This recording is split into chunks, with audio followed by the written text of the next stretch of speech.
He was floating alone in deep space. Then her voice called him into the unknown. Whispers in the darkness. The universe had a peculiar sense of humor, Captain Lena Harlow thought, as her vessel's primary navigation console erupted in a constellation of warning lights. The synthetic voice of her ship's AI remained unnervingly calm. Navigation failure detected. Prepare for emergency protocols. Define emergency, Lena muttered, her fingers dancing across the control surface. The ship answered with a violent shudder that rippled through the hull, sending her stumbling against the pilot's chair. Through the viewports, stars stretched into brilliant ribbons of light as the Phoenix veered into an uncontrolled descent toward a planet glowing with an eerie violet luminescence. Course correction impossible, announced the AI. Calculating survival probability. 57%. Charming, Lena said, strapping herself tightly into her seat. Just once, I'd like to crash on a planet with beaches and tropical drinks. The Phoenix carved through the planet's atmosphere like a meteor, systems failing in rapid succession. Lena's training took over as she manually engaged the emergency thrusters, struggling to control what was quickly becoming an elaborate metal coffin. The ship screamed in protest, hull plating superheating, as she guided it toward what appeared to be a valley between towering crystalline formations. The impact was less than dignified. The Phoenix slammed into the surface, skidding nearly half a kilometer before coming to rest against a structure that appeared to be half building, half living crystal. Silence followed the cacophony of the crash, broken only by the gentle hiss of cooling metal and the ping of the emergency beacon activating.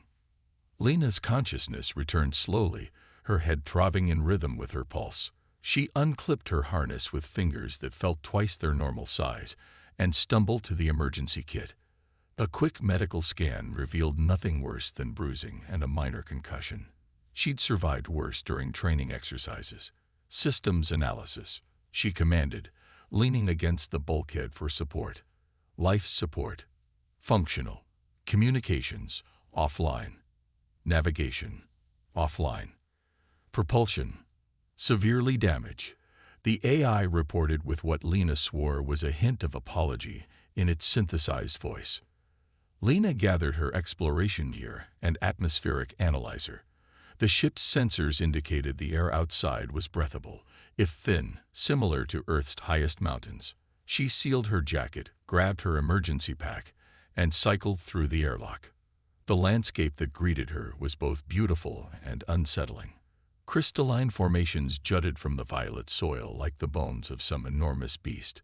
They captured the light of the system's distant star and refracted it in hypnotic patterns across the ground.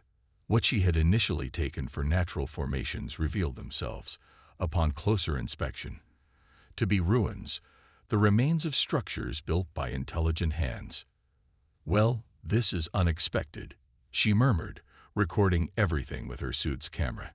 7 years of deep space exploration had taught her that the universe was vanishingly unlikely to produce perfect geometric forms without assistance. As Lena moved deeper into the ruins, the strangest sensation crept over her, the feeling of being observed. She spun around, hand instinctively dropping to her sidearm, but nothing moved among the crystal spires except dust motes dancing in the refracted light. That was when she heard it, a whisper so faint she initially mistook it for the wind. "Hello." Lena froze. "Phoenix, are you detecting any life forms?" "Negative, Captain. No biological signatures detected beyond flora."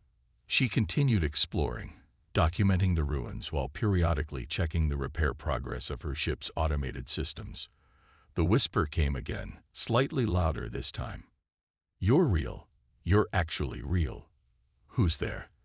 Lena called, drawing her weapon. "Show yourself." Silence answered her, but as she rounded a particularly large crystal spire, she found herself face to face with a man, or at least something that resembled a man. He appeared human in almost every way. Tall, with features that might have been carved from marble and eyes that contained too many colors to name. He wore simple clothing that seemed to shimmer slightly in the refracted light. "How extraordinary," he said, his voice melodic and strange. A visitor after all this time. Lena kept her weapon raised. Who are you? What is this place? My name is Julian, he replied with a slight bow. And this was once called Lumina, though I doubt that name exists in any of your star charts. How are you speaking my language? Lena demanded. A smile touched his lips. I'm not. I'm simply understanding you, and you're understanding me. It's a gift my people had. Your people? Yes. Sadness flickered across his features. I am the last. Before Lena could question him further, the ground beneath them trembled. The crystal spires around them began to resonate, emitting a tone that made her teeth ache. We need to find shelter, Julian said urgently. The harmonic storms are beginning, and they're lethal to biological matter. Despite her misgivings, Lena followed as Julian led her through the ruins to what appeared to be a sealed chamber deep within the largest structure. The door, if that's what it was, responded to his touch, sliding open to reveal a space that, unlike the ruins outside, appeared perfectly preserved. What is this place? Lena asked as Julian sealed the entrance behind them. My home, he replied simply. For the past 300 years. Lena's eyes widened. That's impossible. You'd be dead. Yes, by human standards. He gestured to a chair that seemed to grow from the floor itself. Please sit. The storm will last for several hours. Reluctantly, Lena sat. You know I'm human. I've seen your kind before, though rarely. Explorers, adventurers, none have stayed long. He settled across from her. Your ship is damaged. Yes. How did you? I felt it crash. Julian's eyes seemed to look through her rather than at her. I felt you arrive. It's been very quiet here for a very long time.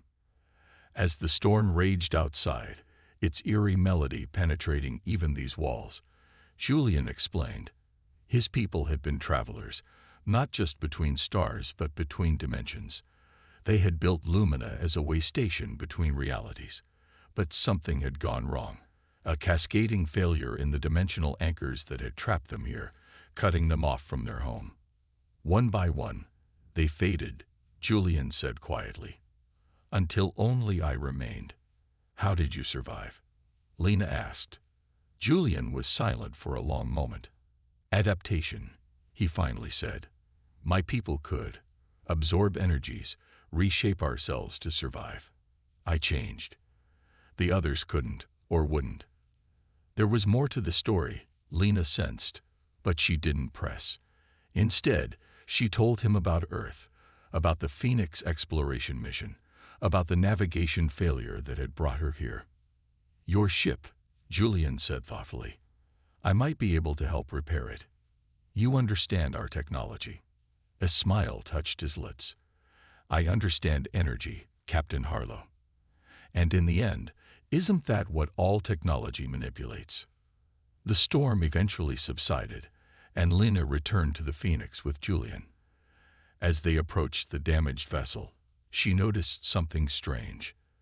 The crystalline growths near her ship seemed to pulse with energy, responding to Julian's presence. The crystals, she said. They're alive, aren't they? In a manner of speaking, Julian replied. Their memory storage, records of my people, their thoughts, their experiences, their essence. Speaking to them is how I've kept my sanity all these years. As Julian placed his hand on the Phoenix's hull, Lena saw energy flow from his fingers into the metal. The ship's systems flickered to life, diagnostics running in rapid sequence. How are you doing that? She whispered. I told you, he said, his voice strained with effort. Adaptation. That night, as Lena slept in her repaired quarters aboard the Phoenix, she dreamed of voices calling across vast, impossible distances. When she woke, Julian was sitting beside her bed, his eyes glowing faintly in the darkness. You heard them too, he said, not a question but a statement. The echoes across the void. Lena nodded slowly. What are they? The beginning, Julian replied, of what happens next. During these respites, they talked. Julian described the dimensional travelers who built Lumina, beings who had evolved beyond physical constraints, using the crystalline structures as anchors between realities. We didn't merely travel between stars, he explained, but between versions of reality. Parallel dimensions where history took different paths. What happened to them? Lena asked. You said you're the last. Julian's expression darkened. The dimensional anchor failed catastrophically. The others, they couldn't adapt to this reality's physical laws. Their energy signatures destabilized, and they dissolved. But you survived. He nodded slowly. I found I could absorb the ambient energy of this planet. It changed me, made me more solid, more physical. His eyes met hers. Less like them, more like you. On the fourth day, as the Phoenix's systems approached operational status, Julian revealed something unexpected. I can connect with your ship, he said, mentally, similar to how I commune with the crystal archives. Lena regarded him with skepticism. You want to interface with my navigation eye. It would allow me to help guide your departure trajectory more precisely. This planet's gravitational field is unusual. After some deliberation, Lena agreed to a demonstration. Julian placed his hand on the main console, and the ship's displays flickered, then stabilized with remarkable clarity. Data flowed across the screens with unprecedented speed. This is extraordinary, Lena breathed. Your ship's consciousness is young, Julian observed, but eager to learn. Consciousness. The Phoenix is just an eye. Julian tilted his head. Is there a difference? It thinks. It adapts. It wants to protect you. Before Lena could respond, the ground beneath the Phoenix trembled violently, far more intensely than the harmonic storm days earlier. What's happening? She demanded, bracing herself against the console. Julian's expression was grim. The Watcher has awakened. The what? The reason my people abandoned this outpost before the catastrophe. Fear flashed across his face, the first time Lena had seen such an emotion from him. Deep within the planet's core lies an entity, a consciousness far older than my civilization. It feeds on dimensional energy. The tremors intensified. Outside the viewports, the crystalline structures began to fracture, releasing pulses of blinding light. The crash, Julian continued urgently. Your ship's energy signature. It's roused the Watcher from dormancy.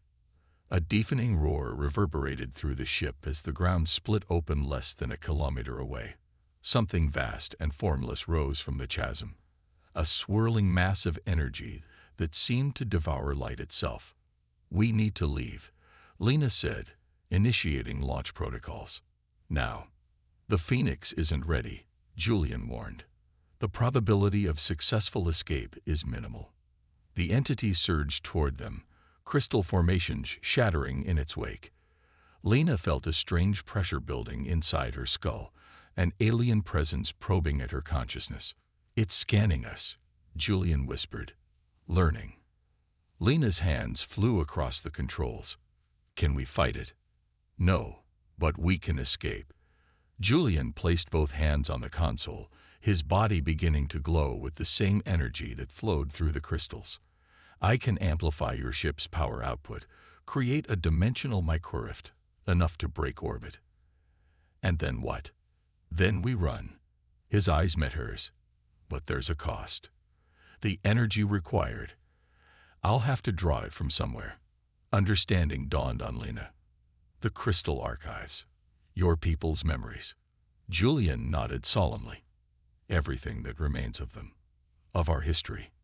That's too high a price, Lena argued. The alternative is worse. Julian's voice hardened.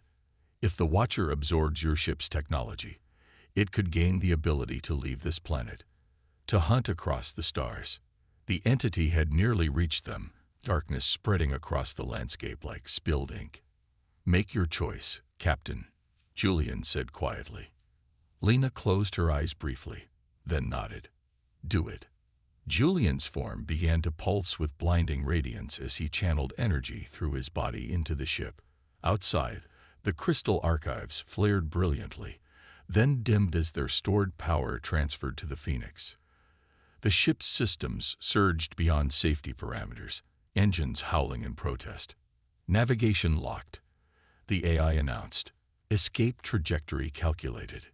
The Watcher's tendrils lashed against the hull, darkness seeping through minute cracks. Lena felt its hunger, ancient and insatiable. "Now, Lena," Julian cried. She slammed the throttle forward, and the Phoenix leaped skyward with impossible force. The ship vibrated dangerously as it tore through the atmosphere, the Watcher's influence diminishing with each passing second. Julian collapsed, his luminescence fading. "It's done," he whispered. "The archives?" Lena asked, helping him to a seat. "Gone." His voice was hollow. 3 million years of history, knowledge, art, lives. He looked at his hands, which appeared more solid, more human than before. "I'm untethered now." As the Phoenix broke orbit, the planet below seemed to convulse, dark energy swirling across its surface. Then, abruptly, it stabilized. "It's returned to dormancy," Julian explained. "For now." In the days that followed, as the Phoenix plotted a course back to known space, Julian adjusted to his new existence. Without the crystal archives to anchor him, he was truly physical now. Hungry, tired, emotional in ways he'd never experienced. "Do you regret it?" Lena asked one night, finding him staring at the stars from the observation deck. "Sacrificing the archives?" He considered the question. "They were memories, Captain. Important ones, but still just echoes of what once was." He turned to her. "I chose the future instead." "And what does that future hold for you?" Julian smiled, a genuine, human expression. "I don't know. For the first time in 300 years, I truly don't know." He gestured toward the viewport. "But I suspect it involves seeing more of these stars. With your permission, of course." Lena returned his smile. "The Phoenix could use a dimensional energy specialist. Is that my title now?" "We'll work on it." As they stood together watching the stars streak by, Lena realized that the universe's peculiar sense of humor had, for once, worked in her favor. She crashed on an uncharted planet expecting to find only ruins, but instead had discovered something far more valuable. A companion who understood the void between stars as intimately as she did. And as the Phoenix carried them toward Earth, Julian began teaching Lena to hear what he called the music of dimensions, the subtle harmonies that flowed between realities. Sometimes, in the quiet hours when the ship's systems hummed softly in the background, they both swore they could hear whispers from places beyond understanding, echoes across the void, calling them toward whatever lay ahead.